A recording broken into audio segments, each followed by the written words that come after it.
Bharatiya Janata party के पूर्व विधायक के श्रीवास्तव ने अपनी ही पार्टी के भाजपा विधायक पर नगर पालिका सीएमओ को संरक्षण देने का आरोप लगाया है।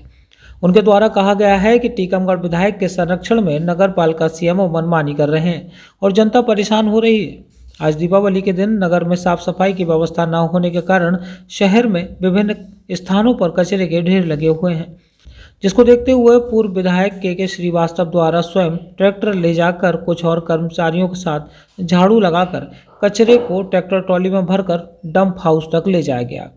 इस दौरान उनके द्वारा बताया गया कि विधायक के संरक्षण में सीएमओ अपनी मनमानी कर रही है और शहर के लोग परेशान हो रहे हैं। कचरे के ढेर जगह जगह दिखाई दे रहे हैं और यह संरक्षण देने का काम कर रहे हैं। इसी का नतीजा है कि भाजपा पार्टी को और 22 साल बाद नगर पालिका में वह अध्यक्ष नहीं बना पाई।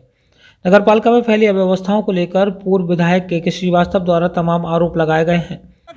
और उसके बाद अगर कोई कर्मचारी अधिकारी अगर कोई कुछ कहते हैं सो पर SC ST लगाने की धमकी, ये जो चल रहा है उसके कारण मुझे लगा कि आखिर जनता तो हमारी अपनी है, जिसके कारण भारतीय जनता पार्टी की जो छवि बदनाम हो रही है, सरकार की छवि बदनाम हो रही है, सरकार की छवि खराब हो रही, तब जाकर के मुझे लगा तो अपनी टीम के साथ अपने कार्यकर्ताओं के साथ खुद के ट्रैक्टर बुला करके सफाई करने में हम लोग निकले हैं, लोग रह सके ठीक से, ये हमारी पूरी चिंता थी। आपने कहा भाजपा पार्टी की, तो भाजपा के पार्षद कहाँ है इस समय? वो आपके साथ क्यों नहीं दिखाई दे रहे हैं? तो हम इस समय पार्षद थोड़ी, हम पार्षदों को कोई हम जनप्रतिनिधि लेकर नहीं निकले कि पार्षद आ जाए, विधायक आ जाए, सांसद आ जाए, जो जिसको मौका मिला वो निकला है। कोई ये पार्षदों की चिंता नहीं है कि पार्षद निकले, जिनकी जिम्मेदारी है वो तो निकले नहीं। जो सीएम हो उसको तो ये काम करना है, तो कोई पार्षदों से थोड़ी हमारी चिंता है कि पार्षद नहीं निकले, हमारे साथ क्यों नहीं है। हम पार्षदों को नहीं ढूंढते घूमे, हम तो कार्यकर्ताओं को लेकर के निकले। हम अपने आप में ये मानते हैं, हम ये आप कितना कौन सा विषय ले गए कि पार्षद हमारे साथ नहीं है, ये तो पार्षदों से पूछना कि है नहीं। लेकिन इस समय पार्षद क्या कर रहे हैं? जब नगर पालिका सीएमओ मनमानी कर रही है, सीएमओ मनमानी कर रही है, तो पार्षद क्या कर रहे हैं? आखिर क्यों धरना नहीं दिया जा रहा है, क्यों प्रदर्शन नहीं किया जा रहा है? ज्ञापन देने का कल कलेक्टर आपकी सरकार है, आपकी सरकार है, आपकी सरकार की अधीनस्थ सीएमओ हैं और आप विधायक है, तो विधायक का ही संरक्षण प्राप्त है। मैं तो कह रहा हूँ ना दावे से। किस विधायक का संरक्षण प्राप्त है? किसका होगा? कोई जतारा का होगा कि निवाड़ी का होगा? ये बाबा को सबसे अच्छा पता है, सत्तार को। श्रीवास्तव जी, 2023 में विधानसभा के चुनाव होना है, 24 में लोकसभा भी होना है, 24 में लोकसभा, और एक सीएमओ के मारे पूरा जिला परेशान हो रहा है। नहीं होता, नगर में है दिक्कत, नगर में। हाँ। तो ऐसे में बीजेपी को वोटों का नुकसान देखना पड़ेगा।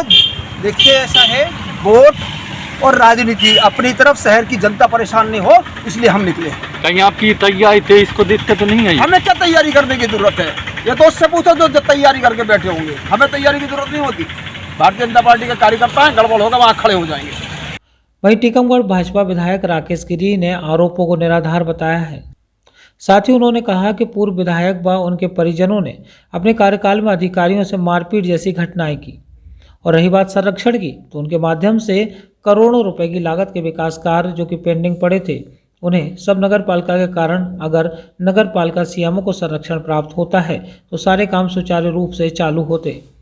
पूर्व विधायक द्वारा जो आरोप लगाया गया है वह निराधार है और वह पार्टी की छवि खराब कर रहे हैं। इसके साथ ही सीएमओ द्वारा काम न कराने पर उनकी ट्रांसफ़र की बात कही गई है। दीपावली के बाद फिर से मुख्यमंत्री से बात कर उनका ट्रांसफ़र कराया जाएगा और कलेक्टर से बात कर शहर की साफ सफाई व्यवस्था को सुचारू करने की बात कही गई है। विधायक जी, आप पे आरोप लगाए जा रहे हैं कि आपके द्वारा सीएमओ को संरक्षण दिया जा रहा है, जिससे सीएमओ मनमानी कर रही है और शहर में गंदगी का आलम देखा जा रहा है। इस बारे में क्या कहेंगे? यह आरोप बिल्कुल ही निराधार है, मैं इसको सिरे से खारिज करता हूँ। और पूर्व माननीय जी द्वारा जो आरोप लगाया गया है, चूँकि वो विधायक रहे हैं और उनकी विधायक कार्यकाल कैसा रहा ये आप सबने देखा है। सीईओ के साथ मारपीट करना, कलेक्टर शर्मा जी के खिलाफ धरने पर बैठना, तो जी आप पूरी जनता को पता है। पिछली बार जब कोरोना काल था, मैंने पूरी ताकत के साथ कोरोना में काम किया, इसको पूरी शहर की जनता को पता है। लेकिन उन्होंने कोरोना काल में क्या किया, कैसे SDM के साथ घर जाके घटना की, तो जी जनता को पता है कि इनका स्वभाव है जी। और सीएमओ से ना मेरा कोई वास्ता है, जब से 3 वर्ष हो गए हैं अध्यक्ष को हटे, लेकिन मैं नगर पालिका के मामले में ज़्यादा इंटरफेरेंस नहीं करता कि लोगों के मन में ये रहेगा कि अभी भी नगर पालिका से मोह है। इसलिए मैंने कलेक्टर को इस संबंध में निर्देश दिए गए थे और वहाँ अध्यक्ष भी बन गए हैं, परिषद भी है जिसके उसमें सीएमओ काम कर रही हैं। और मैंने कलेक्टर और सीएमओ को भी बोला है कि शहर में किसी प्रकार की असुविधा ना हो, जनता परेशान ना हो, इसलिए व्यवस्थाओं को चुस्त दुरुस्त करें। शहर में सफाई का काम भी चल रहा है। हमारे जो वाल्मीकि समाज के लोग हैं वो दिन रात सफाई में काम कर रहे हैं। मेरे तो घर के सामने से निकलते हैं और चूंकि दीपावली पे अधिक कचरा निकलता है, ये बात सत्य है, तो उस हिसाब से भी वो काम कर रहे हैं और बाकी जो कचरा है वो कल भी उठेगा। लेकिन इस प्रकार के जो आरोप लगाना मैं तो नहीं उचित समझता हूँ कि जिनके द्वारा जो आरोप लगाए गए हैं ये आरोप ठीक नहीं है, क्योंकि जो भारतीय जनता पार्टी के है और या कहीं ना कहीं भारतीय जनता पार्टी की ही छवि खराब करने की इनके द्वारा जो कोशिश की जा रही है।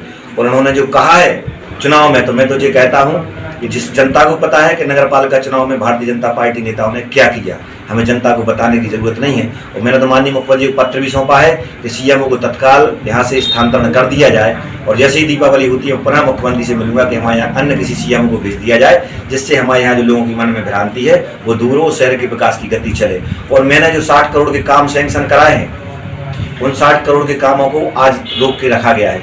तिकोना नल जल योजना मैंने चालू कराई, 33 करोड़ रुपए में स्वीकृत करा के लाया, नगर पालिका ने प्रस्ताव पारित नहीं किया। आज भास्कर में उसके बारे में डिटेल छपा है। हमने 4 करोड़ जिससे इंद्रपुरी से नाला निकलता है उसके लिए स्वीकृत कराए। ऑडिटोरियम का टेंडर है, बिजली का टेंडर है, शहर में सफाई व्यवस्थाओं का टेंडर है, लेकिन आज तक 3 महीने में परिषद ने वह टेंडर पास नहीं किए। तो कौन दोषी है? सीएमओ। सीएमओ को कोई अधिकार नहीं है। यदि सीएमओ को इस विकास के अधिकार होते तो फिर अध्यक्ष क्यों चुना जाता? अध्यक्ष इसलिए चुने कि वो प्रस्ताव पारित करे, प्रस्ताव पारित करके सीएमओ को भेजे, सीएमओ एस्टीमेट बनवाएगी, एस्टीमेट के बाद वो स्वीकृति को सागर भेजेगी। टीकमगढ़ से अकरम खान की रिपोर्ट।